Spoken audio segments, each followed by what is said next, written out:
Good morning. Welcome to this month edition of the Oak Hill Regional Community Development Corporation, third Wednesday Parent Resource Chat. My name is Bernard Montgomery.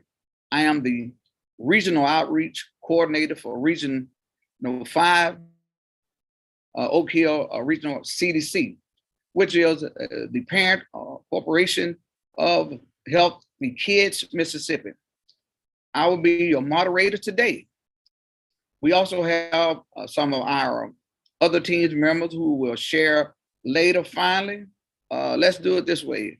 Mr. Thomas Robinson, our technology and metric director, assisting us with technology today. Certainly, we want to recognize our board chair, Jennifer Garrett, our executive director, Dr. Michael O'Miner, and our project director, Lottie Miner. In addition to this Zoomcast, we will be restreaming today's webinar on our Oak Hill Regional CDC and Healthy Kid Mississippi Facebook page. Feel free, let me say it again, feel free to share on your social media page.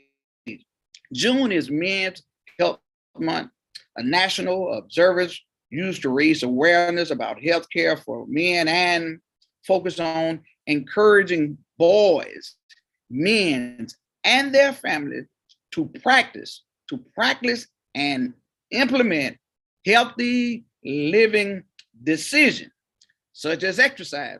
It still happens. We still need to do it. And eating healthy. I know this is the summertime. We're going to have the grill out and doing those things, but let's remember to eat healthy. According to the Center for Disease Control and Prevention, men in the United States, on average, die 5 years earlier than women and die at least a higher rate from the 3 leading causes of death: heart disease, cancer, and unintentional injuries. During Men's Health Month, we encourage men to take control of their health and for families to teach young boys healthy habits throughout childhood. What am I excited about today? We have a dynamic panelist, Dr. Derek M. Griffin, who I was going to steal some of his bio, but nevertheless, he's here now, who will share about men's health. Dr. Griffin is a founding co-director of Racial Justice Institute, founder and director of the Center for Men's Health Equity, members of the Lombardi Comprehensive Cancer Center, and professor of health system administration and oncology, trained in psychology, public health. Dr. Griffin's program of research focused on developing strategies to achieve racial, ethnic, and gender equity in health. He specialize in interventions to promote Black men's health and well-being, and interventions to address racism in organizations and to mitigate the effects of structural racism on health. Dr. Griffin is a contributor to and editor of 2 books, Men's Health Equity, a handbook, and Racial Science and Tools for the Public Health Professionals. He has been interviewed for a quote in international news outlets such as Ebony, NPR, I think that's National Public Radio. If not, he will correct that. The Washington Post and the New York Times. Dr. Griffin has expert reviews or reports for the World Health Organization and others. He is the author of over 140 peer-reviewed manuscripts, and he has been the principal investigator or research grants for the American Cancer Society, the Robert Wood Johnson Foundation, and several institutes within the National Institute of Health. Dr. Griffin serves on the editorial boards, several public health and men's health journals, and he has been a guest editor of Approach to Health Equity Research and other topics. He has received 3 noteworthy honors: a Tom Bruce Award for the Community-Based Public Health Caucus of America Public Health Association in recognition of his research on eliminating health disparities that vary by race, ethnicity, and gender. Also, he was named a fellow of the American Academy of Behavior for this significant contribution to the field of health behavior research. And he was named one of 1,000 inspiring Black scientists in America by the Self-Mentor Community of Scholars. Wow. Thank you for joining us, Dr. Griffin. Once again, we encourage our audience to share today's webinar in your social media network. Feel free to post questions and comments in the Zoom chat or in the social media comment. We will do our best to respond to each. Good morning again, Dr. Griffin, we're in your hands. Thank you so much, Pastor Montgomery. It's a pleasure, and thank you for that very kind introduction.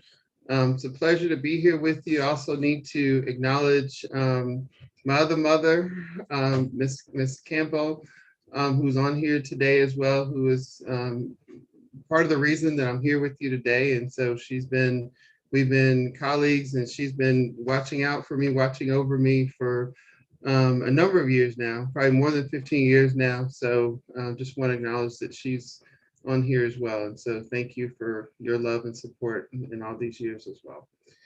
Let me get this queued up and get us going.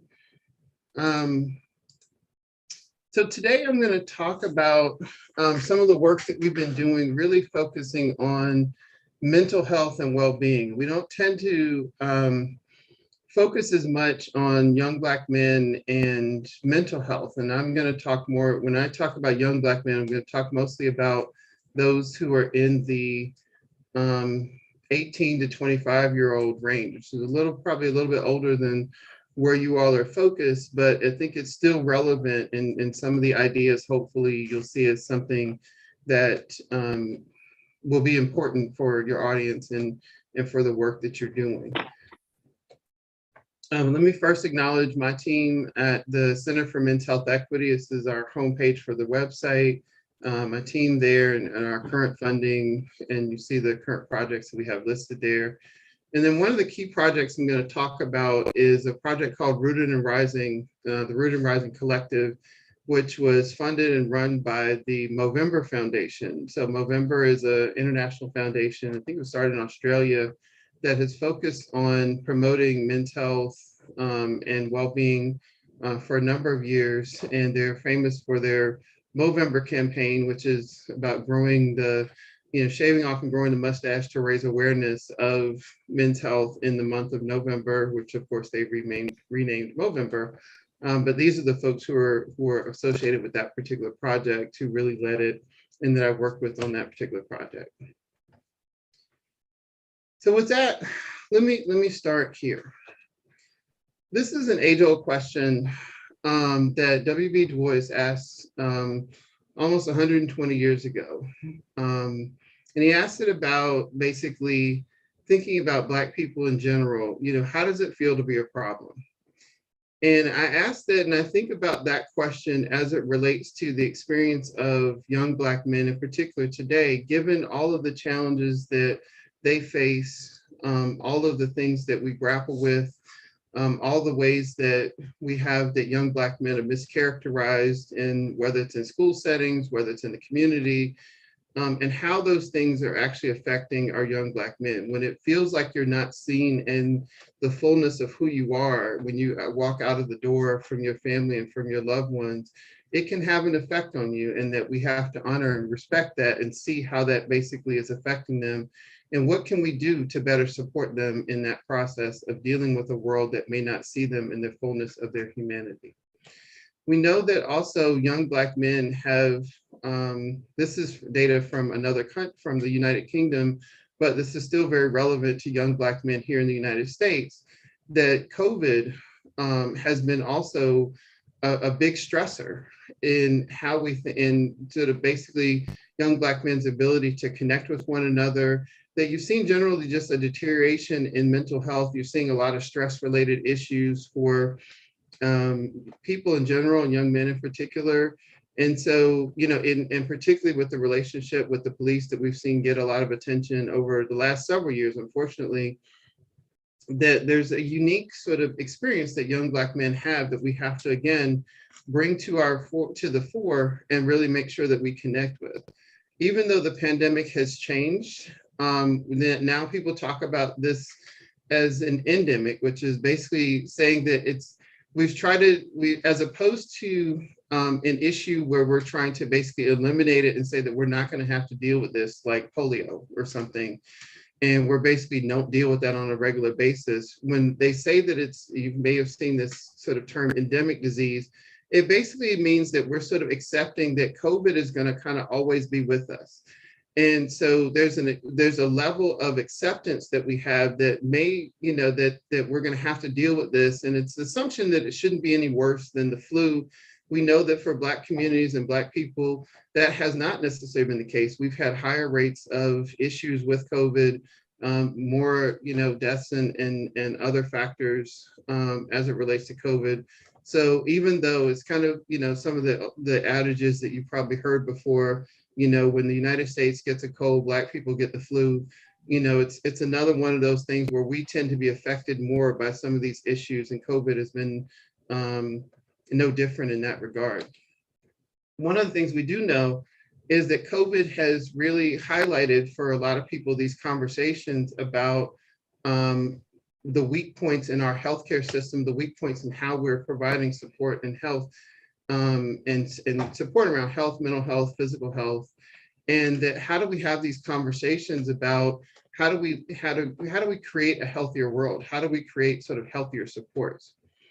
To put this in a more pointed context for young Black men, some of the work that we did that looked at the disproportionate rate of dying of Black people, particularly Black men, in the context of COVID. So Black men had one of the higher rates of dying, and one of the higher rates so men died from COVID, or have died from COVID at higher rates than women since the beginning of the pandemic. And Black men have died at higher rates than most other groups of men and women since that time. And one of the biggest things that has happened is usually from year to year life expectancy, or how long you're expected to live, from the year that you're born, has typically increased when you look at sort of over the last 100 or so years. That typically increases every year but in 2019 to 2020, it actually declined. And it was the first year, it's actually been the fact that we've seen that happen in the last several years, where life expectancy for everybody has declined. But again, with this idea that it tends to hurt Black men in particular worse, that we've seen this really affect Black men at a much higher rate. So Black men lost life expectancy. Their life expectancy was shorter between 2019 to 2020 by a rate of about 3.3 years, whereas for Black women, it was, I think, it was about a year less that you were likely to live. You're already likely to live longer, but this was basically saying that another year of life was taken away from Black men, and our life expectancy was already shorter than every other group of men in the country is already. So again, and we have to understand that. And what I'm highlighting here is we have to understand that in the context of things like racism, and really understand, without getting into the weeds of it today, how, what it means to look at racism through the lens of, what Black people experience, how it's gendered. So what young Black men experience is different than what young Black women experience, but how we look at that and how it affects different aspects of our lives and our societies. One of the things that, and you see here, the center of this and the figure that we put in this article talked about the stress response. And so I want to highlight that for just a minute. That there's this idea, again, how COVID has differentially affected young Black men. So it's beyond just the rates of getting sick and dying, but we know that it affects just the stress that we have to deal with in our communities. And there was an interesting story that I was able to contribute to, where they were talking about just the whole generation of young Black men that died during COVID. And it wasn't, a lot of the attention in COVID has been focused on older adults, but we know that for, again, younger Black men, this has also been a problem. And in these interviews that they did, this idea of focusing on John Henry and John Henryism, this idea of promoting this idea of, young Black men trying to be hardworking, ambitious, optimistic, persistent, trying to help lift up their families, their communities, and so forth, that those are the people that we lost. Those are the values that Black men were trying to actually portray, and that we're actually trying to live out as sort of their core values and what they were trying to do in their lives. And that those are key foundations for how we were trying to live our lives.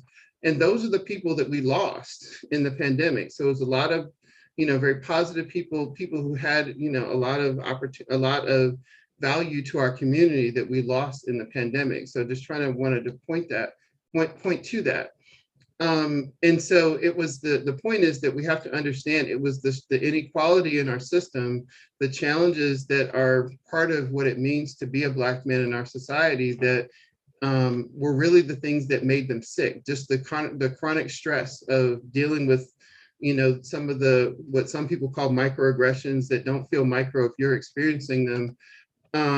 But just the striving to do well, the striving to be positive, the striving to contribute something to our community are the things that were actually this idea of you're trying to make a way out of no way, that those are the things that they were trying to do, which is different than the usual things that we talk about when we think about Black men and what we're supposed to be.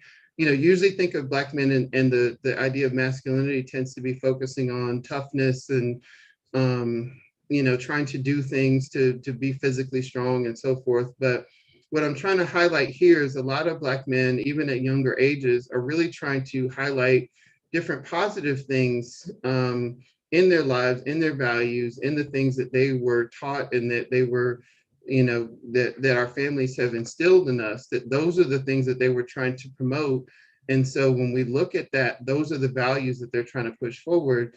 And those are the things that often in our work has been found that for older Black men have been more of the barriers to us eating healthy, to being physically active, as Montgomery mentioned earlier, that those are the things that we actually get in the way of those. So some of it is, yes, definitely choice. Some of the, not to say that, some of those other ways of thinking about masculinity are not relevant. It's just to say that it's more complicated than that. Let me move on from this part. So one of the other things I do want to note about, and this is kind of what I was alluding to, is the idea of John Henry, and I'm sure most of you are familiar with that story, John Henry being the steel driving man and trying to, beat the steam engine, boring holes in a mountain to try to, race the steam engine and so forth. And while he was successful in that, he died at the end. And so while we have these positive values that we're trying to use and promote, the idea of not having balance between what you're trying to do in your life and the positive values that you're trying to promote, and not recognizing that you also have to take care of your physical health, your mental health, and your well-being, can lead you to be successful and somebody that we value and celebrate and cherish, but someone who may, essentially die too soon. And that, your value to your community, to your family, and so forth is something we have to recognize, that it's not a choice to be healthy or to be a good professional, be a good father, be a good husband, and so forth, that you have to also invest your time into taking care of yourself, into your self-care, and so forth, that we have to do that in addition to focusing on these things where we're providing for our families, being active in our churches and communities, and so forth. The next thing I want to point to, again, getting more narrow to specifically young Black men, is some of the patterns that are actually explaining some of the challenges that we or young Black men particularly have. And so for young Black men, it's one of the few groups for which homicide is actually the leading cause of death. But part of the reason that I started and others started focusing on mental health and mental well-being of young Black men is because suicide has become a really high problem, and a big problem in young Black men. And it's the third leading cause of death for young Black men in the age groups of 15 to 19, 20 to 24, and 25 to 34-year-olds. I also wanted to highlight, just because it is something that that is unique to Black men and the stress of our lives and so forth, and particularly again for younger Black men, it was very sobering for me to learn about this, that there's actually a category within our national health statistics, and there actually has been for a very long time. It's just that it doesn't get used very often because it's usually not a top 10 leading cause of death. But the category for being involved with the police or having some engagement with the police and dying as a result of that is the category is called legal intervention. And that it's actually for the only few groups, there are only, to my knowledge, 2 groups, and I think there may be one of Native American young men are in the same age group, that have this as a leading cause of death, are actually 15 to 19-year-old Black men and 20 to 24-year-old Black men. Black males and the 15, 19-year-old. So the point is, the idea that being involved with the police or just being stopped by the police, having some involvement with the police, is actually one of the top 10 reasons that you may die 10 or 20 to 24, and that's something that is unique to us to the population of young Black men. That's something that I just found really sobering, because we get a lot of attention to that. We don't tend to actually think of it and look at it in that very narrow way, that's actually one of the top 10 reasons you may die in that age group. And so that's just a very different context than what other groups have to suffer through. Again, I talked about sort of the rising suicide risk in young Black men, and it's much higher than their white male counterparts. And it's continuing to rise even in younger. It's twice the rate of younger white male youth, particularly. I mean, if you think about the idea of, of taking your life at the ages of 5 to 12 years old. I mean, just how it's hard for me to find words for that. I know I'm supposed to be able to talk for a living, but I can't really find the words to think about what it means to be between the ages of 5 and 12, and to feel like your life is so difficult that you need to take your life, and that's happening at a rate twice your counterparts, even in the idea of being in preschool to middle school to elementary school. So these ideas, these stressors, we have to figure out something that we can do for these young Black men in that space.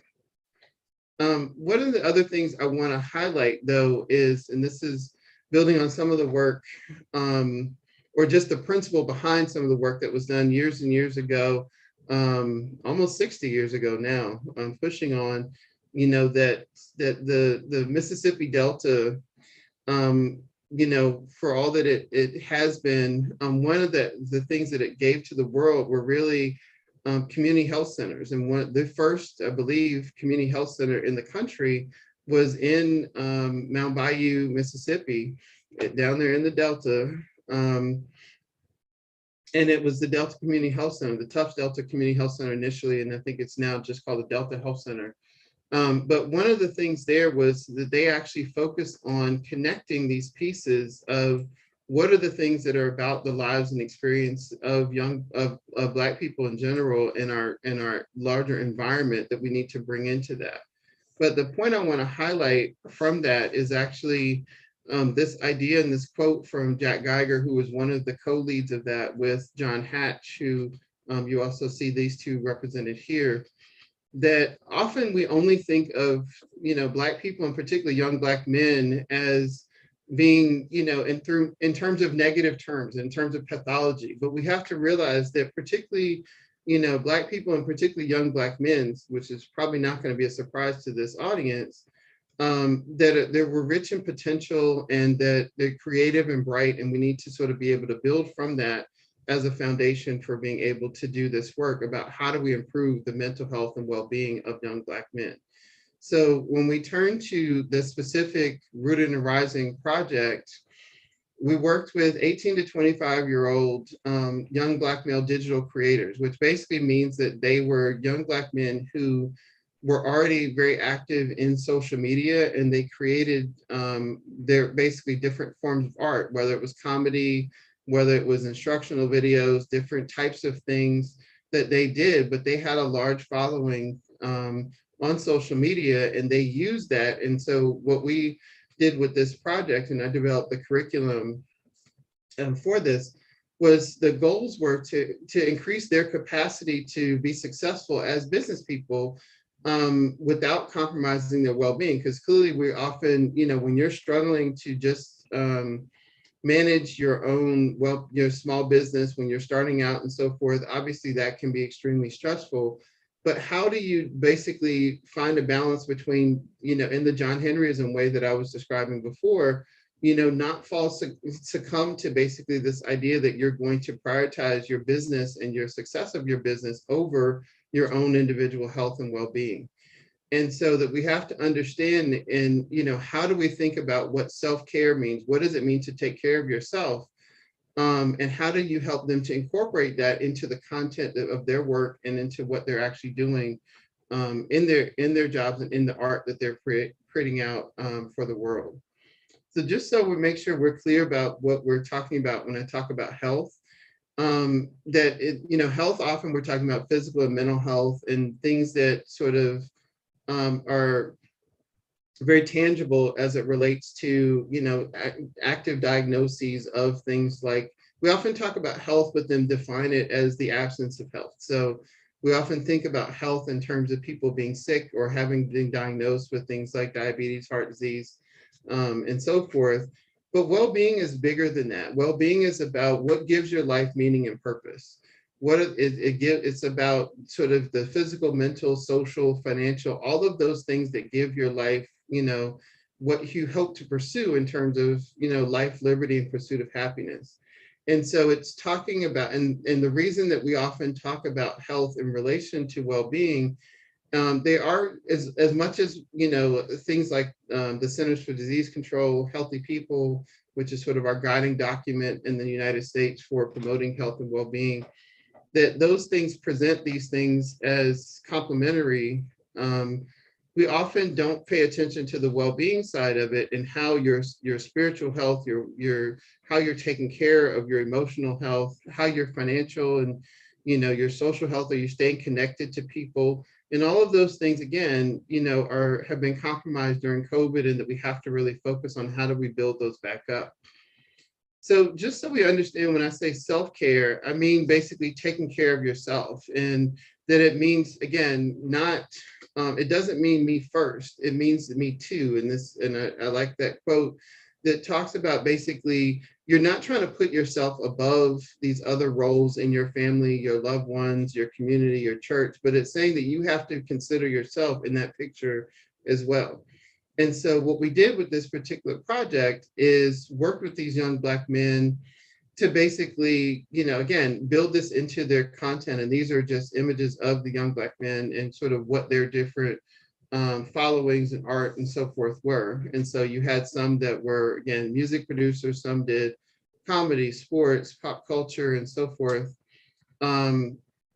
And how did they actually do that, and so forth. And so my job was to basically build a curriculum that was focused on how did they better understand what mental well-being was, and this idea of well-being, and how did they bring that into the art that they were already producing.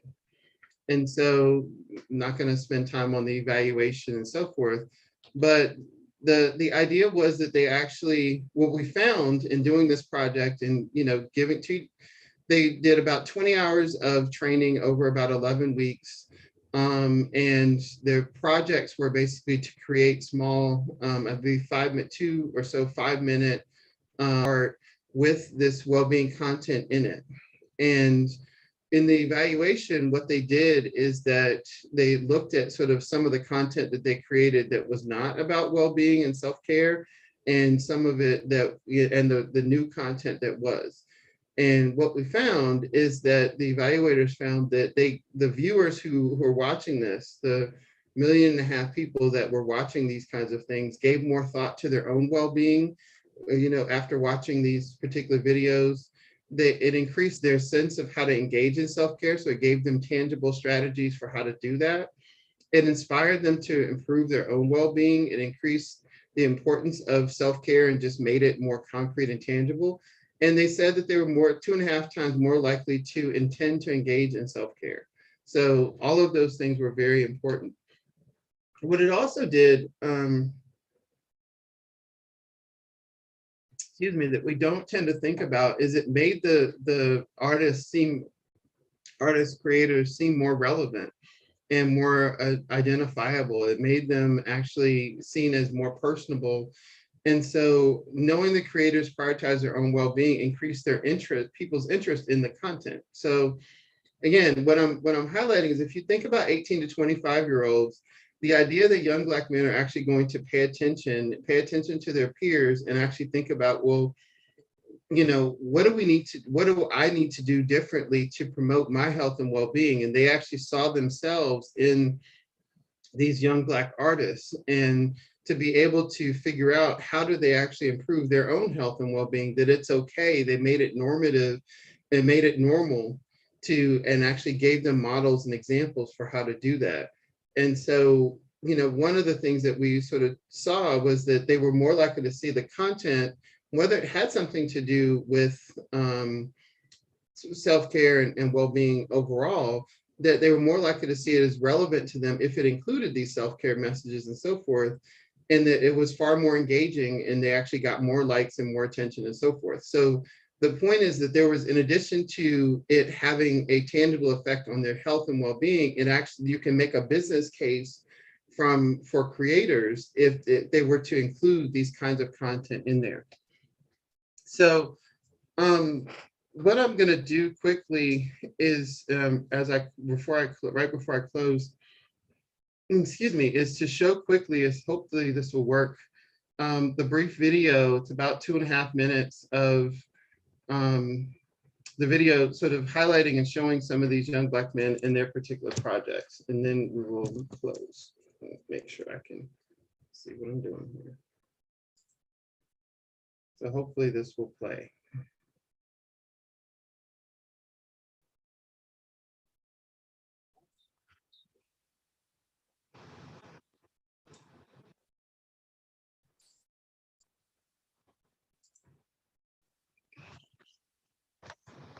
Are you hearing this?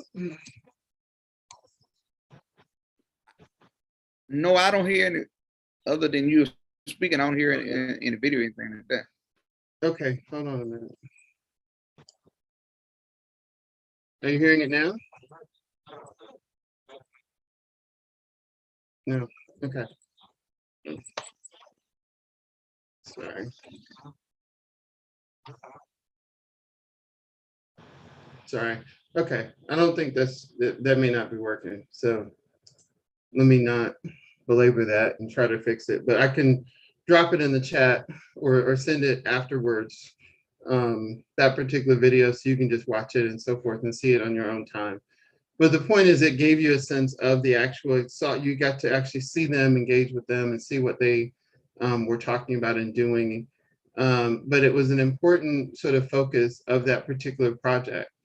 So the last thing I want to say is that, the project focused very narrowly on self-care, but it didn't get into some of the bigger pictures of what we were talking about initially in terms of the things like racism, the things like the stress of police involvement and just the stigma, and just the challenges of the way other people who are not Black, frankly, and see Black men. And that, helping, one of the things that I want to add to this particular content and curriculum is to help young Black men think about how do they navigate this world that may see them as a problem? How do they navigate this world that may see them in a way that is not consistent with how they see themselves, how their loved ones, their families, members of their church may see them?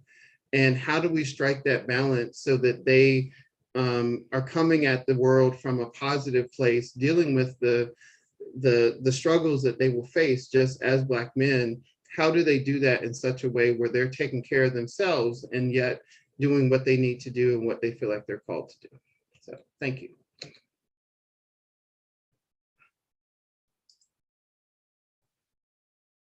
Wow. Thank you, Dr. Griffin. It was very enlightening. And one of the things that you said was this self-care. And I had to spend self-care, when we really look at it, is that how do you take care of yourself? Because when you talk about not only as a boy, it was always taught in the neighborhood that grow to be a man so that you can take care of yourself and family. Not only that, but growing up as a boy, you mentioned toughness. I was pretty good in football, and I played baseball, and basketball was just a pastime. But in those sport activities, we were taught to be tough. You play hurt, you don't get injuries. And for me, I think that developed that I was to be strong and not really go to the doctor, when I was older, because men, we tough, we don't get sick. And in saying that, what do you think is the one of the strategies that men, young men, boys, to really look at your health? Because say ain't no game. Really, when your body is hurting, it is actually warning or telling you something is wrong. And not only that, we talk about high blood pressure, which is a silent killer. What should we do to try to promote this for men? Mm-hmm. No, I think it's an important question and a wonderful one. I think just very basically, we can't. So a lot often, what we'll do as Black men and men in general is that we will only go to the doctor when we're sick, not feeling well, when something's about to fall off, and when something's not functioning right. And so we need to recognize that you can't, just because of how you feel, that's not the only reason to go. You can't tell everything. As you said, heart disease and hypertension in particular is a silent killer. You don't know when you have it, unless you're really attuned to your body, and often then you still can't know all the effects that it's having on you. So the first thing I would say is we've got to sort of help Black men to go to the doctor for preventive visits on a regular basis, so they can start to build that relationship with the provider, start to actually know information about their health and well-being that you can't just tell by how you feel. Yes, how you feel is important, but that's not the only way to think about the way to define health. So I think we've got to make sure that that's something that we train young Black, men in general to do. We know that we often do that with women because we tend to focus and prioritize women's reproductive health, women's, just bodies and so forth. And we tend to make sure that women do go for preventive care, go for regular care and so forth. We don't have that with you. We don't socialize or train young men to do those kinds of things. Often, I know for me and many others, the only time we went to the doctor was to get a sports physical, and those were pretty basic. So it was basically like, cough, they check your heart. They basically tell you to, they hold something and cough, and then, do a couple basic things. All right, going back about to business. And so, we don't have the same thing of training them as they grow up, why these things are important to go to the doctor. So I think it's recognizing, one, that you can't know everything just by how you feel, and that there are things that that health is more than just paying attention to those factors. I think I think your value has to be. I think this is what I was trying to say also, is that if you think about what men are trying to do with their bodies and with their health, it's trying to realize that you can't do what you're supposed to do in your family, for your church, with your relationship with your spouse or partner or wife, if you're not well, and you are not as much of a value.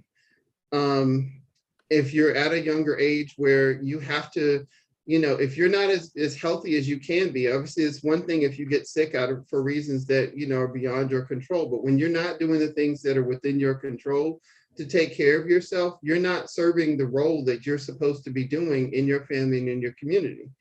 And so we've got to actually get men to recognize that they have to do those kind of preventive things in ways that they think are important to them. Absolutely. If I remember correctly in one of the slides, that at this stage, that Black men are 1.2 times greater than the white counterpart. Lord, I didn't mean it that way, but yeah, against other races for death. I mean, I thought that, as far as African American men and people of color, that longevity was vast greater than any white. Oh no, our Black men have the shortest life expectancy of any racial or gender group. So regardless of race, women outlive men. Sorry, just trying to make sure. So women tend to outlive men across the world and, across racial and ethnic groups. Black men in particular, we have the shortest life expectancy of any group of men by a number of years. So no, it's the complete opposite. We tend to live shorter. We tend to have a higher rate of dying between the age of 30 and 70. We die much younger, earlier, and so forth. So we are by many metrics the least healthy.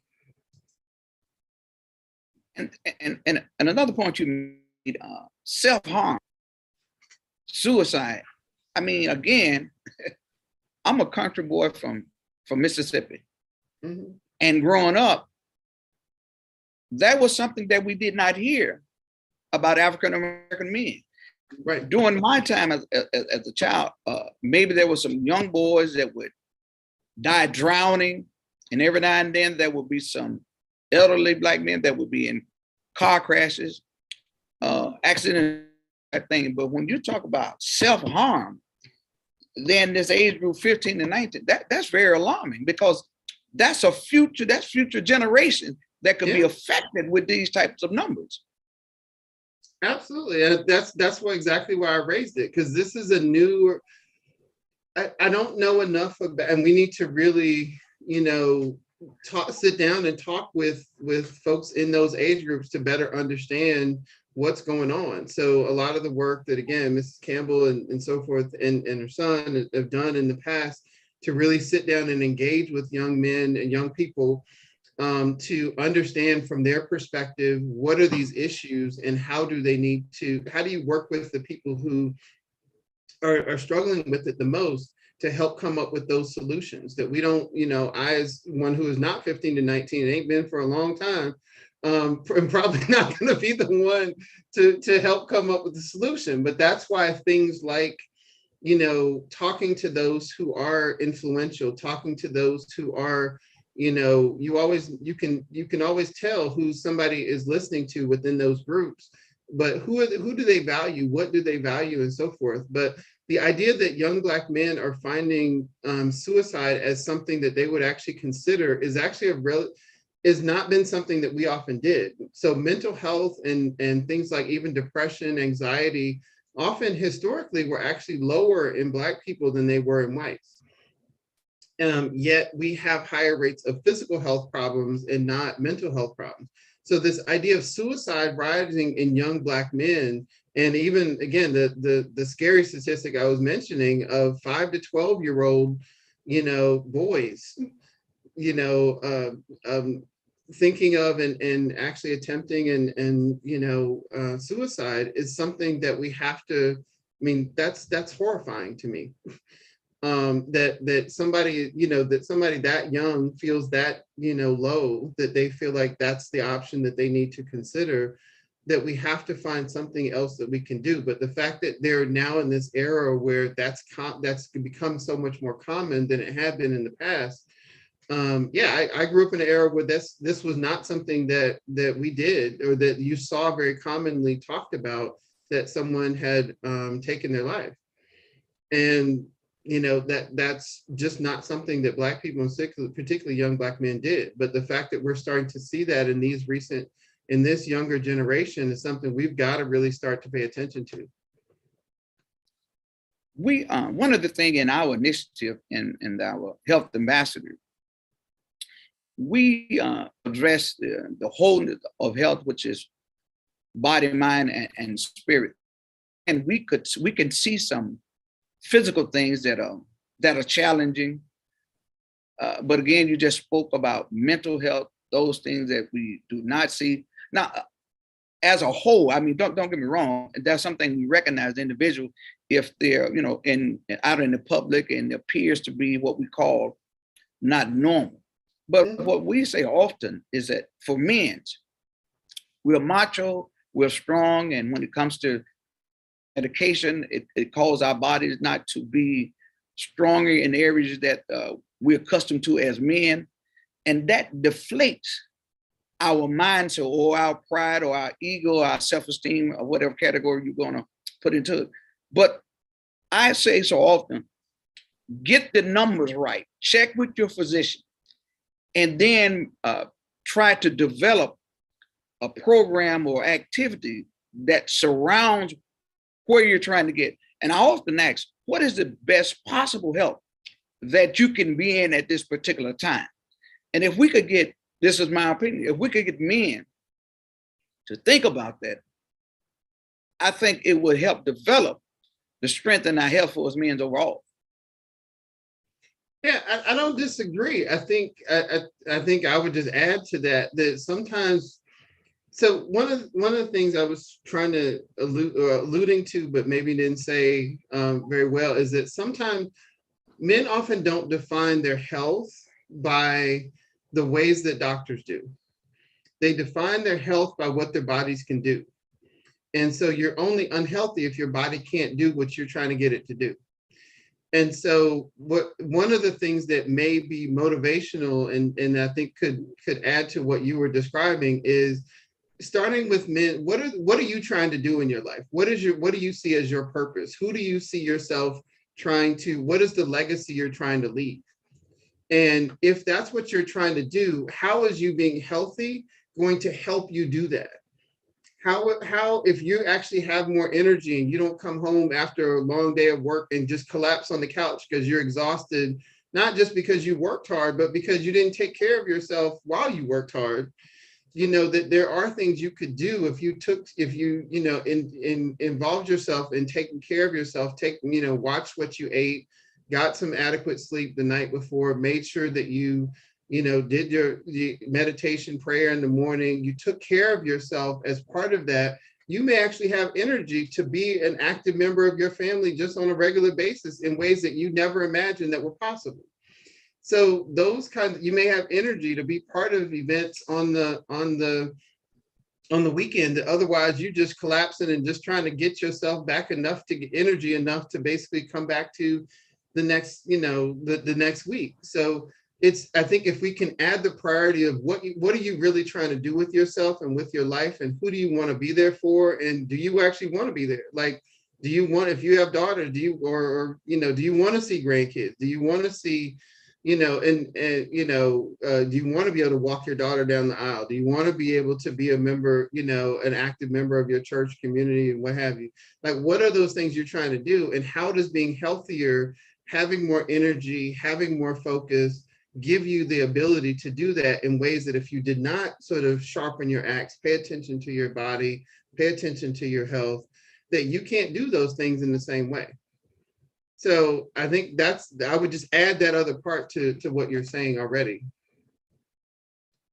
Right. One of the things you just alluded to, and also we had a comment in the chat to where that the sister, her father passed at age of 94 of a broken heart because he could not do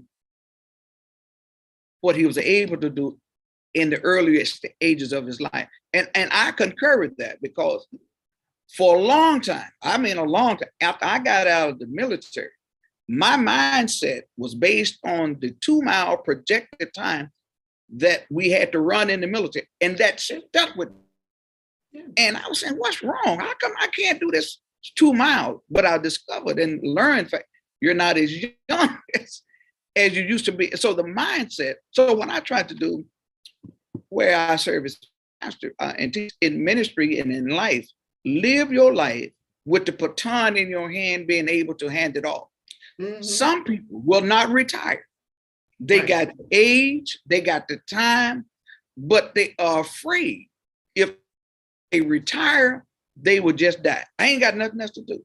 And I constantly tell people, retire when you get ready, but you have to find something to offset your work, because you program your mindset, family members and those that, breadwinner, provider, but we have to, I think, to have a mindset, I got to let this go and get to another stage in my life, rather than let it be a letdown or a put down or a step down or something. And this is the next chapter in my life. Absolutely. And I think, just to go back to your analogy of a relay, if you're passing the baton of the relay, you don't stop running. You got to you got to pace yourself with the person you're passing the baton to then be able to pass the baton. You don't get to just stop and you're just not waiting on somebody to come and get it from your hand. No, you've got to be able to run and be able to catch have the pace of being able to do that.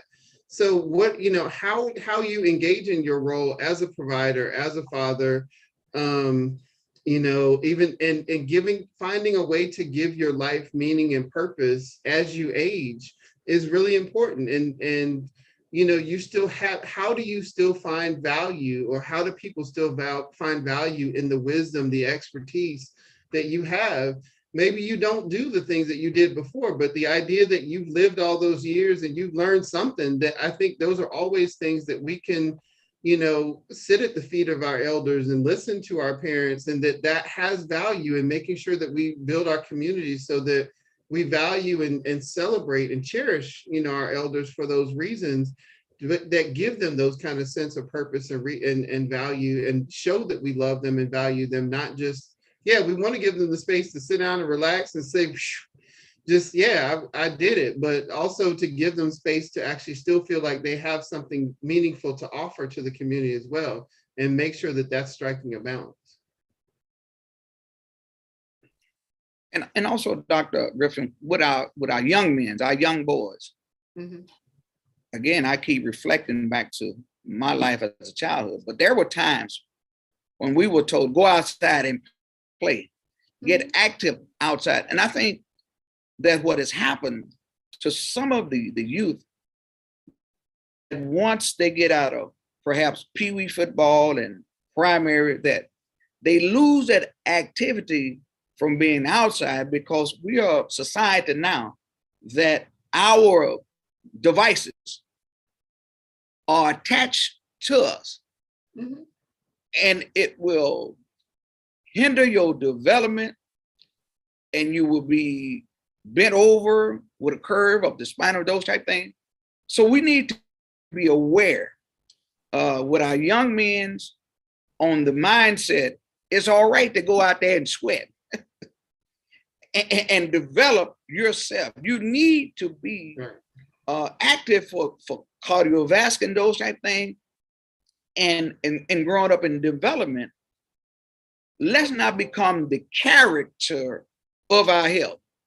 Well, because I had a friend of mine that probably around 20 years old, that wherever he showed up, the community got he got a beer somewhere.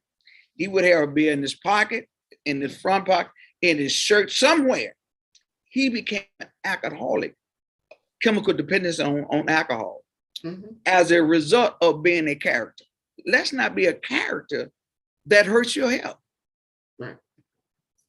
So yeah, I mean, and that's why we have to find healthier ways to deal with the stresses of life, and to recognize, you know, some things are out of our control and that we have to give over to God. Other things you have to figure out how you're gonna step up and do your part. But what are the differences of how you understand those kinds of things, and how do you live your life in a way that is healthier and strike that balance and gives you a sense of peace? That we have to actively do that. That's not just going to show up in your life. You have to actually make sure that you do stuff to make sure that those things are part of who you are and part of what you do. That's part of what it means that we have to focus on. That's part of what we're talking about when we talk about self-care and well-being, is that you have to build those things in actively. You can't just, you know, whether it's your body, whether it's your mind, and realizing that those things are part of what you have to do by design and by choice. So physical activity is one of those things that's really important, but you can choose not to do it. Eating, you have to do, you just have to figure out a way that you can do it in a healthy way, because you'll die if you don't eat, if you die if you don't drink, but you don't, you know, you're not necessarily going to die immediately if you're not physically active, but it does mean that you would have a different quality of life. And how do you help people understand that your life can be better if you do some basic activity? You don't have to go be, you know, Superman and whatever and do all kind of crazy stuff, but just being active, you know, and that will, you know, stretching and just being active, walking and doing those kind of things. And even as young people, we've made so much of our lives, the advantages of technology have done exactly what you described, that a lot of the things that we've used technology for, we didn't, you know, a lot of people didn't grow up with, you know, for example, dishwashers and so forth. Like you had to manually wash those things. The vacuum cleaners, you had to, you know, it was a whole lot more effort than just setting the thing in the ground, you know, on your little thing that you know, can go around to different rooms and just make, you know, do that. You actually had to push it. You actually had to do physical labor to do those kind of things. And that was part of life. Well, the technology, the advantage of it is taking those things out of it where we don't have to do that. The bad side is that it's also meant that we don't expend calories doing those kind of basic things that we did before. You used to walk not just for exercise, you used to walk because that was a mode of transportation. I mean, it wasn't, you know what I'm saying? So it's not like you were doing stuff you weren't going out saying, I'm gonna ride my bike, you know, 3 miles for this. No, you want to go see your friends, and that's where you got around. And that's how you know, if you wanted to walk, you know, get to the store, there were no cars, you had to walk. So, you know, those kinds of things that technology has replaced, we have to recognize that those are things that are different in our lives, and we have to adjust to that. Dr. Griffin, this has been wonderful. Thank you for your time. The question is, am I my brother's keeper? Yes, we are. A friend of mine that I grew up with, he had surgery about a month ago. Well, maybe a little less than that. But I went by to take him some orange juice. When I got there, it took him a long time to go. All of a sudden, I see his truck coming up. He went to the drugstore to get his medication.